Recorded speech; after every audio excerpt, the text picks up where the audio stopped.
So the immune response itself. So we have all these guys that are always looking for something that could be causing a pathogenic state. So they're looking for pathogens. So once they find a pathogen, or just the pathogen just makes its way into the bloodstream, they're going to present it to a B cell or to a T cell, right? So they're called antigen-presenting cells once they find something that's foreign. And when they found something that's foreign, they don't just like, handcuff it and like bring it to the lymph node or spleen and say, hey, look what I found. You know what they do is they eat it alive, they poke holes in it, they drain all of its blood, and they then wear it like a warrior into battle with their teeth. And it's like, hey, look what I found, right? Here's their teeth, here's their skull, right? You can do dental impressions, right? So they deal with dental impressions, and the B cells and T cells take those dental impressions and they say, oh, that is a, that's a Staph aureus, right? So they say that's Staph aureus, and they look through the Rolodex, like I know what Staph aureus is, and they'll start making antibodies against Staph aureus, or they say, oh, that's strep pyogenes, I'm gonna make antibodies against that. If they've never seen it before, right? Someone never got, immunized against measles, for instance, right? It's not in the Rolodex. What do they got to do? Well, they got to make it from scratch. So your B cells are either going to make it because they know it, or they're going to make it from scratch. They have to make it from scratch.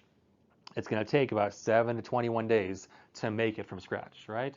And those ones they make from scratch are going to be huge and big, just like the first computer in the 60s for NASA was the size of a room, whereas now it's it's extremely small, right? So they make this huge IgM. All right, so this huge, like an IBM mnemonic, right? So you have this huge IgM, this huge antibody that gets made. It's effective, but it only lasts about, it could be 3 weeks, it could be 6 months. It doesn't last long. So, you have to mount a permanent response to this this pathogen. So the second time you get exposed to this pathogen, you're going to make, you say, hey, I know that I know that guy. I'm going to make the antibody right now. And it takes like 1 to 2 days. You look here, the second time they get exposed, it's less than 3 days. It's about 1 to 2 days of how long it takes to get an immune response mounted as soon as they get this pathogen in their bloodstream. How they know that it was there? We had these antigen-presenting cells that were all presenting it to the B cells or T cells and lymph nodes, saying, hey, look what I found, right? And in lymph nodes, the B cells, T cells say, hey, you got the B cells specifically are going to release the antibodies. They're going to say, hey, I already know what that is, right? Because those are the memory B cells, the ones that memorized it, right? You remember, right? So these guys are the ones that know what it is, and they're going to mount that immune response immediately.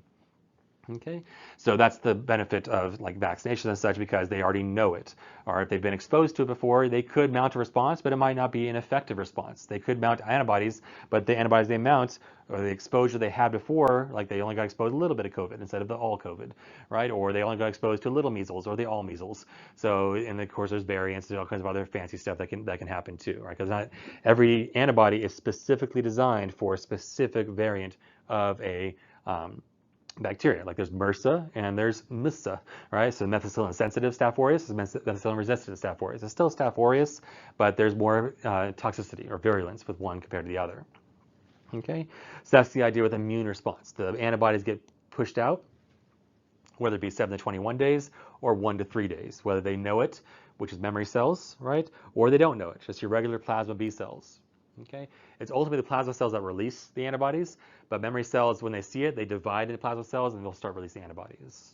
Okay, and then that's going to also, once the B cells see it, right, they're going to show the T cells. If the APCs didn't show them anyways, what do T cells do? They make the helper T cells. As we pointed on the previous slide, those are integral to the process as well, because the T cells, the helper T cells are going to tell the B cells to make more of themselves so they can make more antibodies. They're going to tell themselves to make more of themselves. They're going to take more to make these natural killer cells and these cytotoxic T cells, which are going to go out. So cytotoxic, actually, I just want to make that correction. So they're going to actually go out and they're going to be like bounty hunters, right? Because these guys before have no idea what they're seeing. All they see, I saw it. It's like the neighborhood watch. They're like, hey, wait, do you belong here? Is your grass 2 inches tall? Right? So they're going to go out there. They're going to make sure that everything is copacetic. If it's not, they're going to capture it. They're going to kill it, right? And they're going to eat it. They're going to drain it of all its blood. They're going to take its teeth over to the lymph nodes, and they're going to then present this antigen to them. And they're going to say, let's mount an immune response right now. Let's increase our lymphocytes. Let's increase our neutrophils, which is what our helper T cells did, right? And then we have our actual bounty hunters here, which are going to go out and they're looking specifically for that antigen. They are literally going to find it and kill it, right? So that's the whole idea behind this immune response. The B cells and T cells are integral to this piece. All right, so why are your white blood cells elevated? We just kind of explained that, right? We have the SNS, yes, could stimulate it, but we also have all of this helper T cell activity. We have all these chemotaxins. We have all these interferons. We have interleukins. We have all these things that are mounting the whole white blood cells increase in division, right? So at the top there, everything's being stimulated by interleukin 1, 6, 8, TNF alpha. All these different guys are firing off the immune system, right? So steroid use, that could cause it as well. So steroid use increases the anti-inflammatory processes, right? So it kind of actually calms down the immune system. But your white blood cells do go up. The anti-inflammatory white blood cells go up, right? So then stress, SNS response, or epi, this is what's going to also trigger white blood cells. Usually it's not going to be greater than 16 to 18 points with the stress response, right? If you have an infection, usually it's more than 16 to 18 on the white blood cell count. Right? That tells you, yeah, you definitely have you definitely have an infection brewing, okay? But you just with a stress, like pregnancy or an MI, these things are going to cause your white blood cells to go up, right? Because your SNS is going to stimulate it to happen. That's why we combine it with the pro-cal. So Yeah, the pro-cal is really going to seal the deal. It's going to tell you you definitely have a bacterial infection. Because yes, some people like that are elderly or immunocompromised, they can't mount to 16 to 18, right? They kind of start at 4, so it's more difficult for them to mount an infection or a white blood cell count significantly. Okay, so the other thing that happens when you have a SNS response, what's another reason why the white blood cell count goes up to 16 to 18? It's called demargination. So demargination is just like a storage of white blood cells. They're like sitting right there in the vasculature. They're ready to go. They're ready to attack anything that might come. So when there's a immune response, like bam, we got white blood cells in circulation, 10%. It's going to bump it up 4 to 6 points immediately, right? So that shit is ready to go. Otherwise, you have to go to the, say, hey, Kim, please, here's some interleukin 1, interleukin 6. Can you please make some more white blood cells now? It's like, okay, let's make some more neutrophils tomorrow, right? So this mounts the immune response immediately. And the SNS does that as well, because the SNS fires off in the presence of interleukins, right? We know that inflammation and fever, which is interleukin 1, that's what causes SNS to fire off also. So the SNS fires off, and it will demarginate white blood cells to mount a response just in case, right? So they're ready to go. And then you've mounted all those guys, and then we're going to start getting new people in circulation. Our bands will get into circulation, okay? And we'll talk about those coming up. And the polymorphonuclear cells, those are your neutrophils, right? Those are the mature ones, are neutrophils. So your white count's more than 25, I'd probably even say like 35. That's when you have pretty much a GI source, like guaranteed it's a GI source. We kind of pointed out with C. diff, right? C. diff has a white blood cell count that's more than 35, more than 40, right? That's a GI source until proven otherwise. You're like, how's your belly? It's like, oh, I've been having diarrhea the last 12 days. It's like, well, shoot, that could be a GI source, right? An infectious diarrhea or a C. diff colitis or an ischemic bowel. That could be the reason why their white blood cell count is that high. Okay, so I'll probably say 35, more than 25. And then we have more than 100,000 white blood cells. Oh shoot, you must have a severe infection. No, they don't have an infection. The white blood cell count doesn't get that high. It might get high 60. That's probably the highest I've seen on average. But and that would of course be a GI source, right? But usually a white blood cell count will get like 24,000, might get 28,000, then it starts trending down, right? Even with severe infection, it's never going to get more than 50, 60K. If it is more than 100K, that's leukemia until proven otherwise, right? They could have something weird happening, but it's usually leukemia, right? What is leukemia? It's not an anemia, which is a deficiency of. It's an anemia. It's a lot of leukocytes. So an incredible amount of leukocytes, right? Like, again, greater than 100,000 of them. Which one is it? Well, it could be never let monkeys eat bananas. It could be neutrophils, leukocytes, lymphocytes. It could be B cells, T cells. It could be basophils. It could be eosinophils. We have no idea what it is. We have to do more testing to figure out which one it is. So that's what the idea behind leukemia is, right? You have two different prominent divisions of our main guy up top, right? You have the lymphocyte type, and you have the myeloid type. So you have CMLs and you have AMLs, right? Acute myeloid leukemia and chronic myeloid leukemia. Usually the acute ones are the younger stuff. They are firing off, and they're like, hey, look at me, I'm an RBC, or look at me, I'm a neutrophil, right? Look at me, I'm an eosinophil.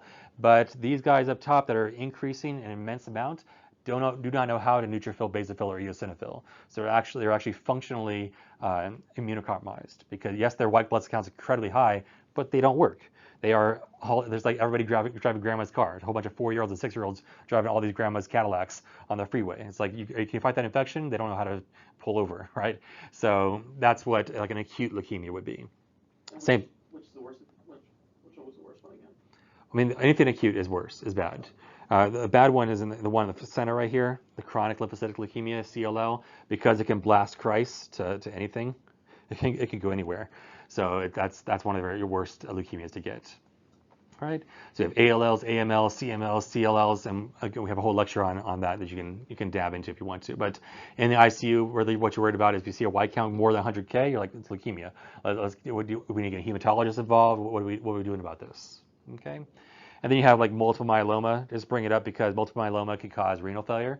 And it can cause bone breakdown. It's like very, very significant bone breakdown. And it's very, very, what's not called pathognomonic. It means once you see it, these lytic lesions on the bone as it's eaten away at the bone, that's like pathognomonic for multiple myeloma.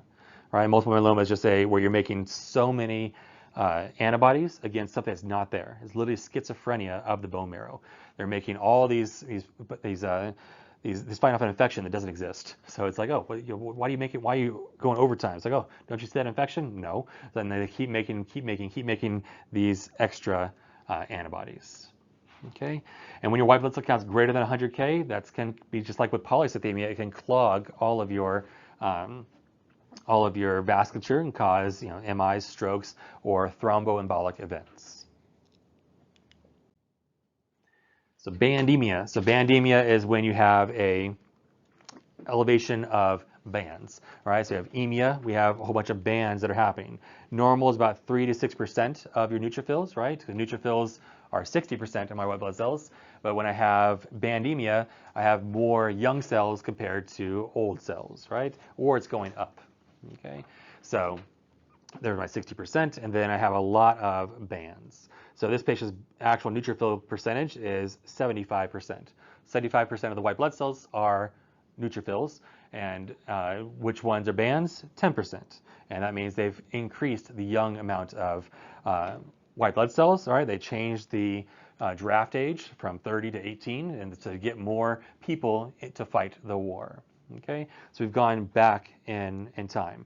So now all anatomy phys books, they present the immune system like this, right? Where you have neutrophils all at the bottom. If you go up one step, that's called bandemia, right? We got a band cell being produced. But back in the Gutenberg times, right, you could not print like this vertically, I guess, right? So all the textbooks back in the day, they were all left to right, which makes sense. We're English-speaking people learn left to right. So young was over here, old was over here, right? And they said, hey, if you have bandemia, that's called a left shift. There was no other reason for it, right? It could have been a top shift if we discovered this in the 90s, right? Or whenever we decided to be able to print pictures, right? Was it the 60s, right? So we could print pictures in textbooks.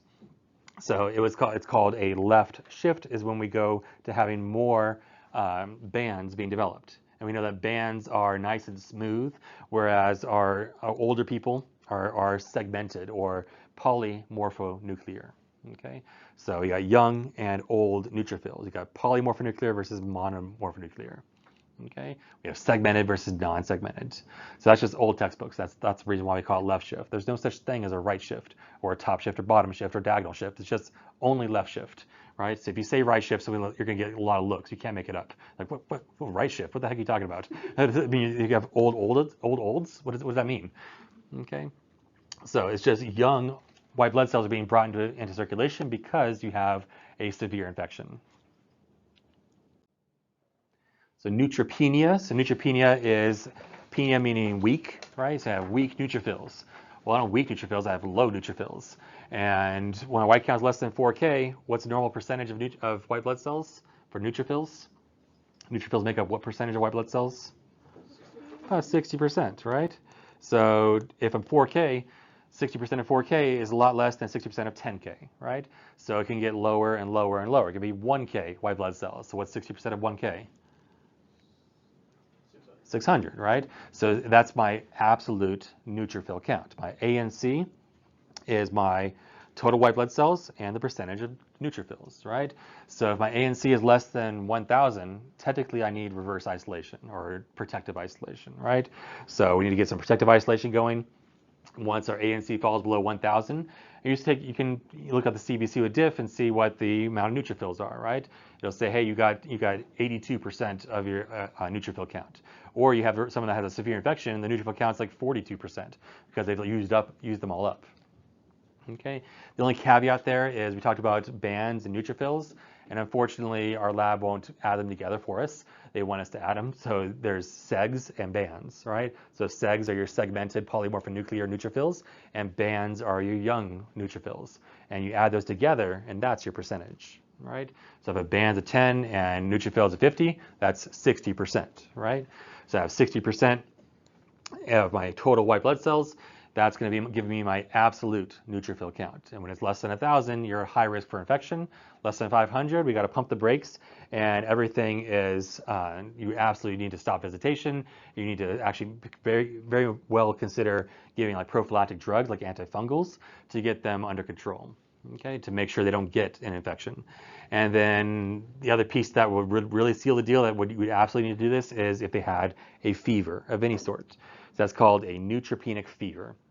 So a temp greater than 38.3 and an ANC that's less than 1, that's definition of a neutropenic fever. These patients can die very, very quickly. Okay, there's something called a MASCC risk, which is absolutely backwards and no one wants to change it. But you think always when a score is high, they're high risk for disease or high risk for mortality. But MASCC score is completely inverted. When MASCC score is low, that is when you're high risk. It's like, come on, guys, just you guys know how to do research, right?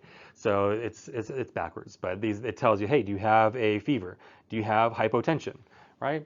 Do you have what else? Do you have a white blood cell, an ANC is very low, or do you have an age is greater than 60? These all put you at high risk for infection. Okay, it's very, very deadly. These guys need like antifungal prophylaxis, as we mentioned, and antifungals themselves can be very, very toxic to the kidneys. Like amphotericin is very toxic. All right, usually we try to avoid that only if we have actual mucormycosis. And mucormycosis we kind of showed you with pronines, high risk for like diabetic patients and moisture. Those guys, yes, that was when you would pull out all the big guns, which is amphotericin, which literally annihilates your kidneys. Okay, so antifungals, usually azoles or mycofungin, might be used for prophylaxis. So especially if they have like chronic illness in the ICU, they have like pneumonia brewing, and they start getting a fever with a low white blood cell count, with a low ANC, that's where we have to then decide, we have to start getting them better, escalating their therapy. Okay, so what else could cause neutropenia besides severe infection? Well, radiation, chemo makes sense. Certain drugs just annihilate the bone marrow, right? Like Bactrim is known to do that, like sulfa allergies and sulfa drugs can annihilate the bone marrow.